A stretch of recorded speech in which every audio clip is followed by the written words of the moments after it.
Hi guys, Robert from robertoreed.com, and in this video I'm going to talk about the chemistry of winning. Let's get into it.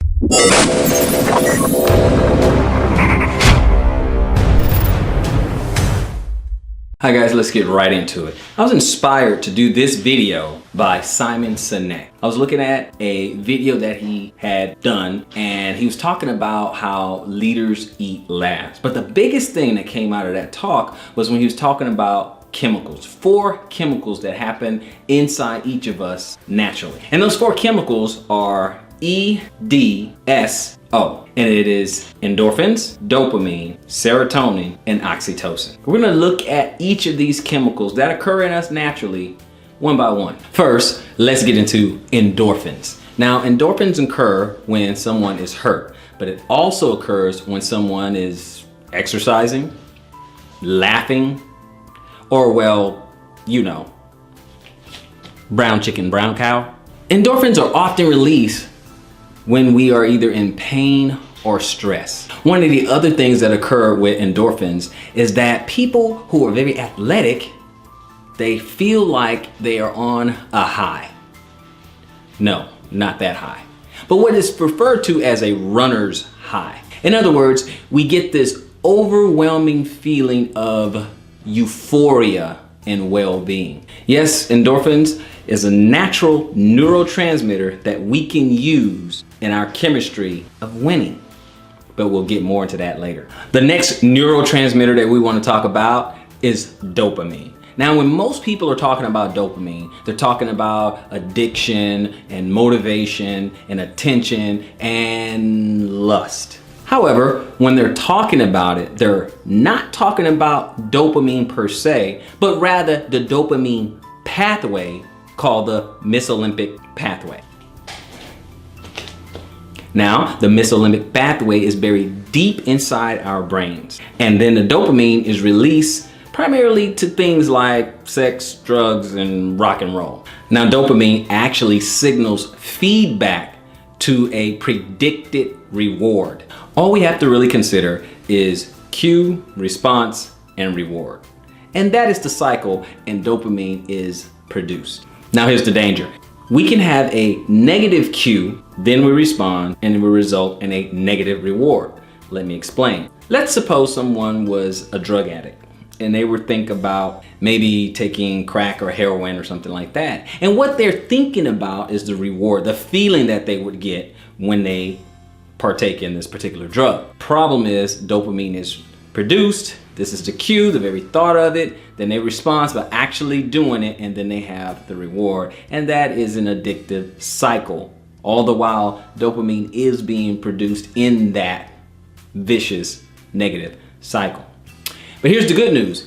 A good response and a good hit of dopamine could occur too if the reward is, say, positive. Let's say we're more enterprising and you want to increase your cash flow, get some gains from a particular asset. So you would think of profit or cash flow or whatever gain that you want, and the very thought of you buying a particular asset and it increasing in value, or installing or acquiring a particular asset and then it nets you cash flow, the reward, you still get the same hit of dopamine. So it can work for you positively or negatively.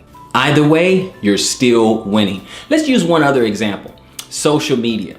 Many times when you see people and they are locked in on social media, and the first thing that they do when they get up in the morning is check their messages, go on social media, see if someone's texted them. They're looking for likes, comments, subscribes.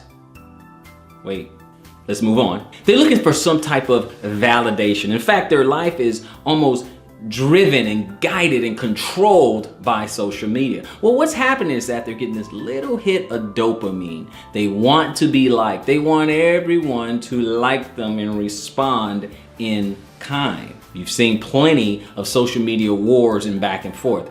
People do what works, and that seems to work for them, either good or bad, but the same thing occurs. Some sort of hit of dopamine is there because they're getting attention. But at the end of the day, everyone wants to be liked. Really, really liked. Next up, let's talk about serotonin. Oddly enough, serotonin controls and influences digestion and also mood. Serotonin also has an inverse relationship with your desire. In other words, the lower the serotonin, the higher your sexual drive, and the opposite is also true. The higher the serotonin, the lower your sexual drive. And it's often referred to as the mood hormone. Serotonin can also be linked to depressive feelings. This is why it's also called the feel-good chemical. So something that we can increase naturally. We'll get into that at the end. Last but certainly not least is oxytocin. Oxytocin is referred to as the social chemical. It's linked to empathy, desire, and arousal. I'm starting to sense a theme here. It's often referred to as the love hormone. It can be released through a kiss or a hug or intimate touch. And one of the big things it does is that it fights off depressive feelings and also underlies trust. So it is a very social hormone. Oxytocin is also released when a mother is breastfeeding her child. And it facilitates bonding, which is another reason why it's considered a very social hormone. Now, there's one word of caution when it comes to this social hormone, oxytocin.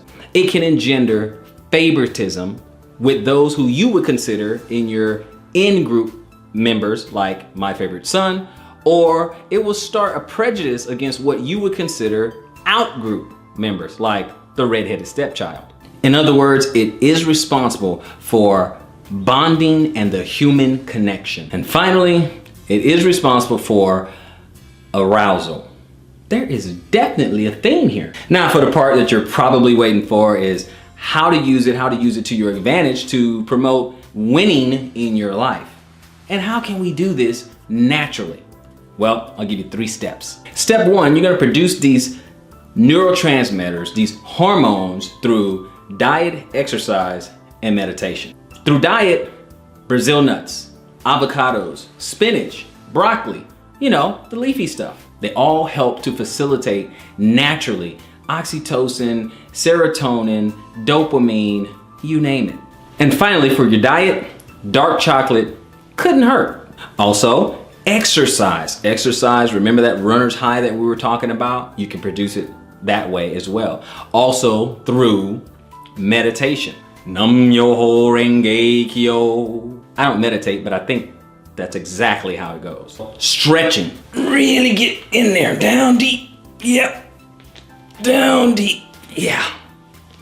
Good stretch. Step number 2, use to-do lists. We get that little hit of dopamine when we have things that we want to get accomplished for the day. And when we get a chance to just check it off, we get a little bit of dopamine. It just makes us feel good. And you have that feeling of accomplishment and that feeling of progress. And that's what we all want. And you can just get it naturally. So definitely utilize to-do lists. I'm going to put that on my to-do list. And number 3, well, you know.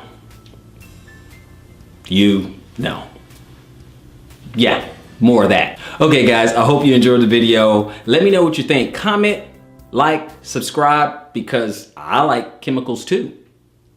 Until next time, conquer with character.